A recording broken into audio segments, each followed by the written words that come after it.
Hey everyone, welcome back to my channel. I hope you guys doing well.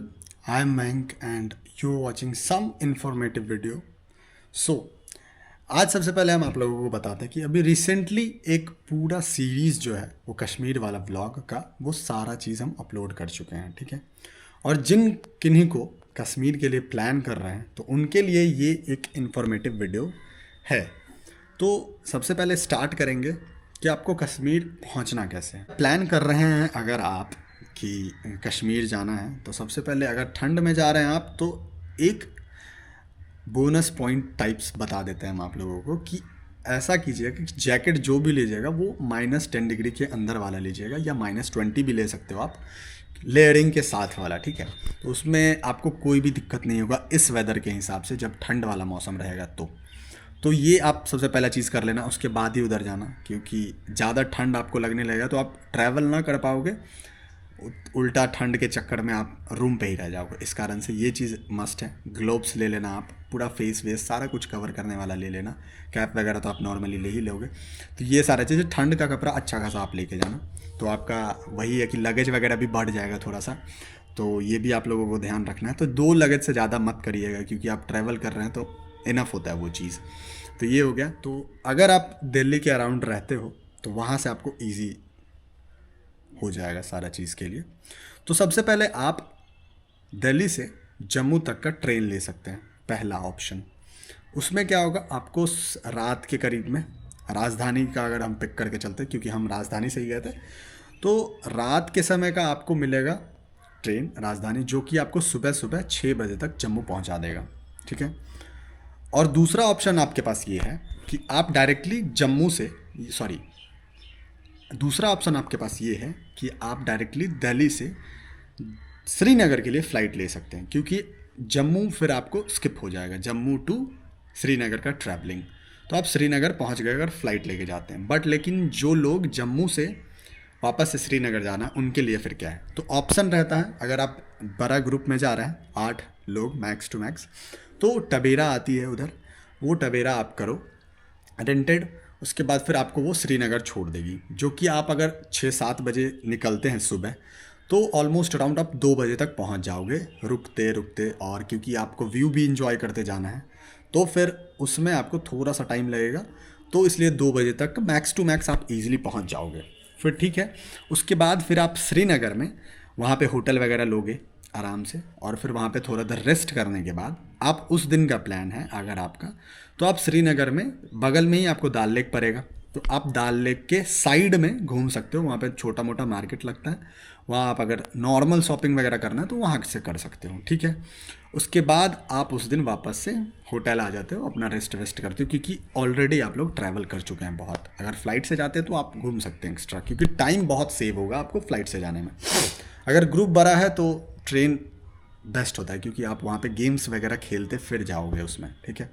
तो आप श्रीनगर में पहला दिन आपका निकल चुका है।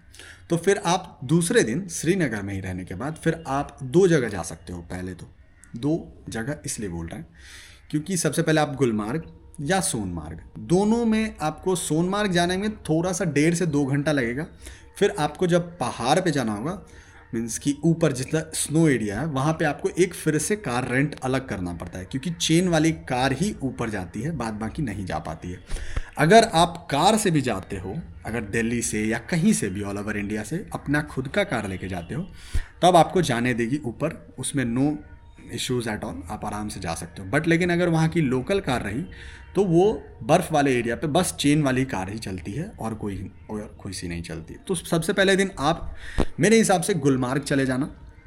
तो आप गुलमार्ग में जाने के बाद आपको एक बर्फ़ वगैरह वहाँ पे अच्छा खासा अमाउंट में मिलेगा। इस वेदर में तो और मिलता है, सीजनल वाला में, सीजनल मीन्स कि अभी ठंड वाला मौसम है तो ठंड वाला मौसम में ईजिली बर्फ़ मिल जाएगा आपको। अगर आप जून जुलाई के समय में जाते हो तो ग्रीनरी ज़्यादा मिलेगा आपको वहाँ पे, ये एक डिफरेंस हो जाएगा आपके लिए। बट आप जैसा आपको प्रेफर लगे, जैसा आपके लिए अच्छा हो। जिस दिन गुलमार्ग पहुँचोगे तो गुलमार्ग में आपको पूरा स्नो देखने के लिए मिल जाएगा सबसे पहला।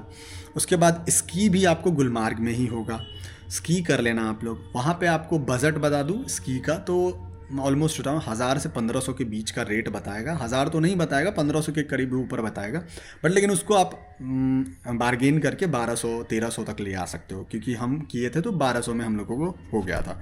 तो एक उधर का आइडिया हो गया। उसके बाद आप स्की करने के बाद फिर वहाँ पे मैगी वगैरह खाओ, आप आराम से अच्छे से इंजॉय करते, क्योंकि वहाँ का टेस्ट अलग आपको मिलेगा नॉर्मल घर की मैगी से। वहाँ आपको टेस्ट अलग मिलेगा, वो एक चीज़ बेनिफिट हो जाता है। और वहाँ पे भी मैगी का भी रेट वैरी करता है, किसी के यहाँ कुछ, किसी के यहाँ कुछ। वहाँ पे भी आप बार्गेन कर सकते हो, क्योंकि बजट में आपको करना है तो बार्गेन करना पड़ेगा, और बार्गेन वहाँ हो भी जाता है, ये मेन बात है। और उसके बाद फिर आप स्नो में आराम से वीडियो वगैरह बनाओ, शूट वगैरह करो, अच्छे से इंजॉय करो, और बस वही है। और जब भी आप स्की करने जाओगे या बर्फ़ वाले एरिया में जाओगे तो एक मस्ट चीज़ है जो कि आप ले लेना, आपको वहाँ पे रेंटेड जैकेट भी मिल जाएगा और रेंटेड शूज़ भी मिल जाएगा। तो शूज़ लेना कंपलसरी है, जैकेट आप ना लो चल जाएगा, बट लेकिन शूज़ इसीलिए ले लेना क्योंकि वो जो शूज़ होता है उसका ग्रिप बहुत अच्छा होता है बर्फ़ में, तो उस कारण से वो आप शूज़ ले लेंगे तो ईज़िली बर्फ़ पे आप आराम से ट्रैवल कर सकते हो, मतलब चल सकते हो ईज़िली, दौड़ना है दौड़ सकते हो, कुछ भी कर सकते हो। तो शूज़ मस्ट है अगर आप बर्फ़ पे जा रहे हो तो पहला दिन आपका कंप्लीट हो गया, क्योंकि आप जब गुलमार्ग जाओगे तो ऑलमोस्ट अराउंड 3 से 4 घंटे आप वहाँ लगाओगे। ग्रुप है आपका 8-10, तो कपल भी हैं आप तब भी आपको टाइम लगेगा, 2-3 घंटा तो लगेगा। कपल को इनफैक्ट ज़्यादा टाइम भी लग सकता है, क्योंकि फ़ोटोज़ वगैरह वो ज़्यादा क्लिक करवाएंगे, इस कारण से बोल रहा है। तो वो हो गया। आप गुलमार्ग से फिर वापस आते समय आप जब गुलमार्ग के रास्ते में आओगे तो वहाँ पे आपको शॉल वाला फैक्ट्री मिलेगा, तो फिर वहाँ से आप शॉल अगर बाई करोगे तो वो वहाँ पे थोड़ा सा चीपर रेट में आपको मिल जाएगा। अगर नॉर्मली चाहिए तो आप लोग चेकआउट कर सकते हो, बस रास्ते में मिल जाएगा आपको गुलमार्ग से, जो आप वापस जिस दिन आओगे उस दिन। तो वो एक चीज़ बेनिफिट हो जाएगा आप लोगों को, शॉल भी देख लोगे, रेट का भी अंदाज़ा हो जाएगा, क्योंकि अगर आप कहीं और लोगे तो फिर थोड़ा सा एक माइंडसेट रेडी हो जाएगा कि कितना क्या प्राइसिंग में मिलता है। ठीक है, एक पश्मीना शॉल आता है, वो भी आप लोग चेकआउट कर लेना, बस एक्सपीरियंस करने के लिए देख लेना उसको कि कैसा है नहीं है। और उसके बाद अगर किन्हीं को परचेज़ करना हो तो आप परचेज़ भी कर सकते हो। तो फिर आप वापस आने के बाद फिर आपको वही शाम हो जाएगा ऑलमोस्ट, और उस दिन उसके बाद फिर आपको रेस्ट ही करना है, क्योंकि 8 बजे के बाद वहाँ, आज 7-8 बजे के बाद, ठंड का बात बता रहे, 7-8 बजे के बाद वहाँ कुछ ऐसा कुछ मार्केट ओपन नहीं रहता। अगर कुछ भी चाहिए रहेगा आपको तो पहले से ही आप बाय वगैरह करके, मतलब ख़रीद के आप रख लेना घर पे, मतलब होटल पे, घर पे बोल रहे हैं, होटल पे रख लेना। तो ये आपको बेनिफिट हो जाएगा, रात का सीन खत्म।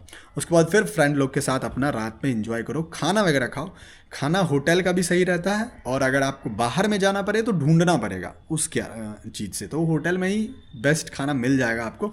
अच्छा खासा आप होटल ले लो, उसमें मिल जाएगा आपको बेस्ट खाना, लंच कर लो, डिनर कर लो, जो भी कर लो, सही दे देता है नॉर्मल। अच्छा, तो फिर आप उसके बाद श्रीनगर में ही आप वेट कर रहे हैं, तो यहाँ पे आपके पास 2 ऑप्शन है, या तो आप गुलमार्ग में ही उधर ही ले लो आप कमरा और वहीं रुक जाओ उस दिन रात में, क्योंकि गुलमार्ग का आपको फिर बर्फ़ देखने के लिए मिल जाएगा, अच्छा खासा स्नो वाला एरिया।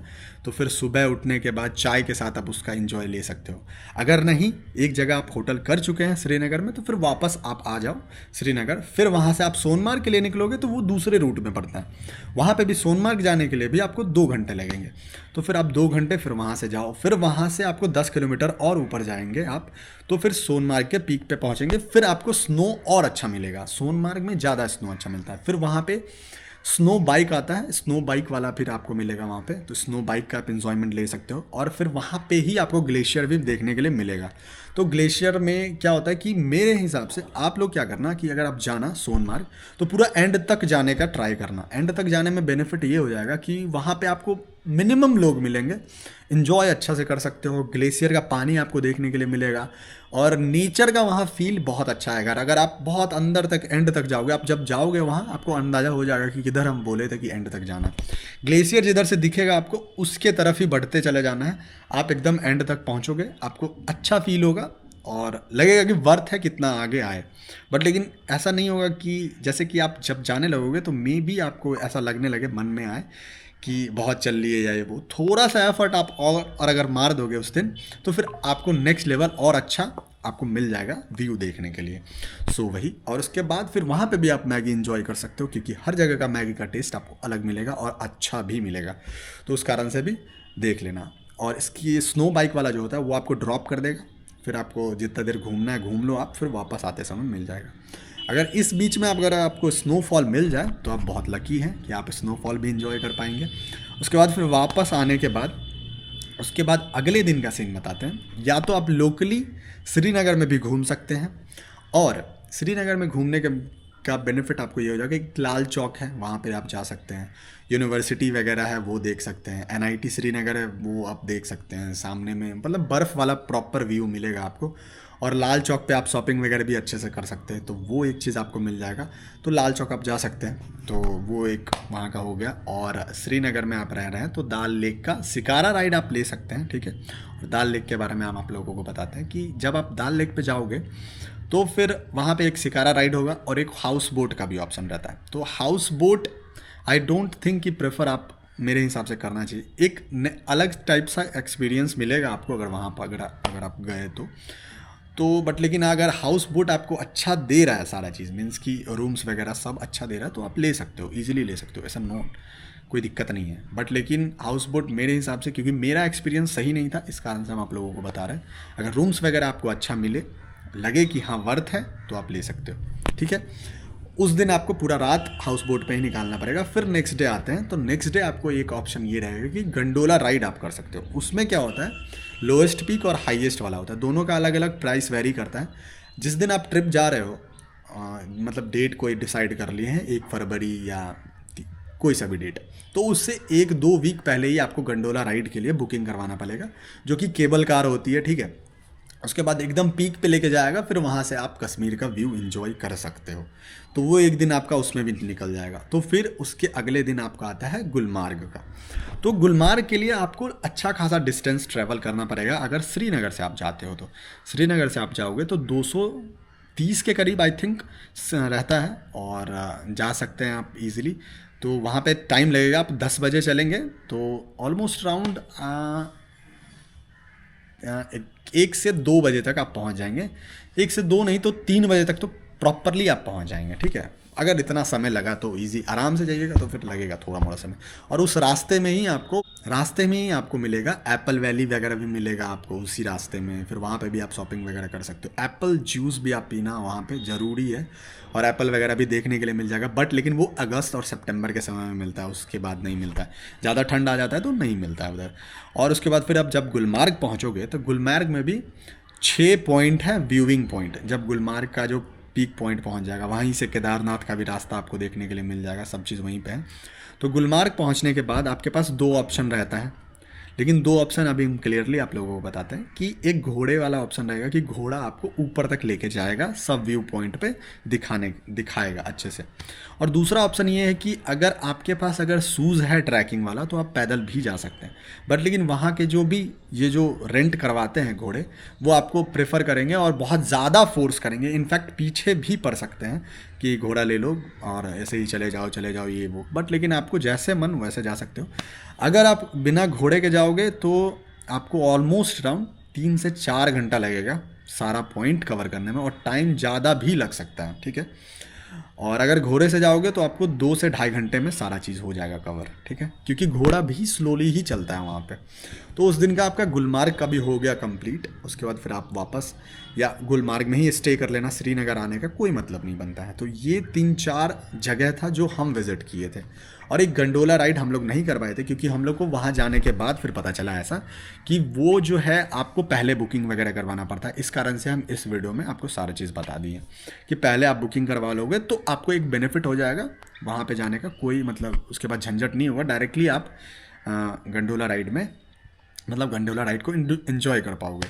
ये चीज़ हो गया। इन्जॉय करने के लिए आप श्रीनगर में भी बहुत ज़्यादा गार्डन वगैरह मिल सकता है आपको, वहाँ पे भी गार्डन वगैरह इन्जॉय करना है, क्योंकि गार्डन हमेशा मैक्सिमम जगह का कॉमन ही होता है। और ये जो हम बताए हैं ऑलमोस्ट अराउंड 6 दिन का है ये सारा चीज़।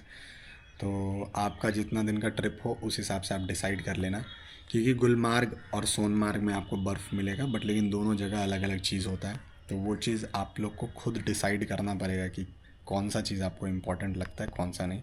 बट लेकिन हम जितना चीज़ बताए हैं वो सारा इम्पोर्टेंट ही है, और हम एकदम शॉर्ट में बताए हैं सारा चीज़, तो वो चीज़ आप देख सकते हो।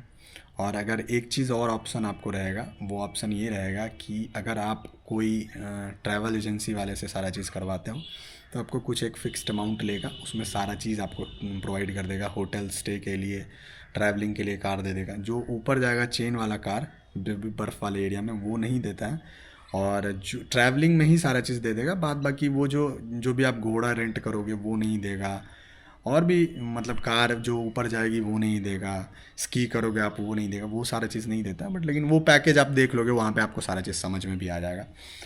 तो ऐसा ही कुछ था इस वीडियो में। और अभी क्या होगा, कुछ अब धीरे धीरे हम जितना भी मिनी व्लॉग टाइप में कश्मीर का और अच्छे से सारा चीज़ हम बना के इसी चैनल पे अपलोड करेंगे, तो वो भी आप लोग चेकआउट कर लेना। तो थोड़ा सा आइडिया और ज़्यादा मिल जाएगा, व्यू और आपको मिल जाएगा कि कैसा क्या है व्यू इधर का, तो वो आपके लिए बेनिफिट हो जाएगा। तो यही था आज के वीडियो में। Thank you very much for watching this video. Bye bye.